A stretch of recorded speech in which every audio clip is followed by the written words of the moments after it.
ज्वालाहो बलमहलोल क्रोडकारञ्च भार्गवाः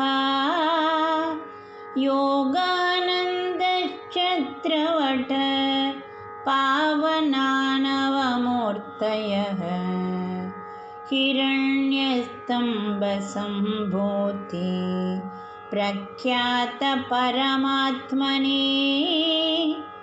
प्रह्लादार्तिमुषे ज्वालानरसिंहाय मङ्गलम् श्रीषटारियतीन्द्रादि योगिहृत्पद्मभानवे सर्वत्र परिपूर्णाय अहोबिलेशाय मङ्गलम् वाणिजावारितभयैर्वाणीपतिमुखैः सुरैः महिताय महोदर मालोलायास्तु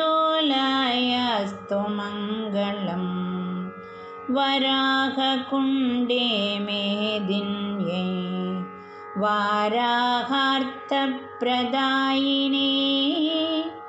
दन्तलग्नहिरण्याक्ष दंष्ट्रसिंहाय मङ्गलम् गोभूहिरण्यनिर्विण्ण गोबिलज्ञानदायिने प्रभञ्जनसुनासीर कारञ्जायास्तु मङ्गलम् भार्गवाख्यतपस्वीश भावना भावितात्मने अक्षय्यतीर्थतीरस्थ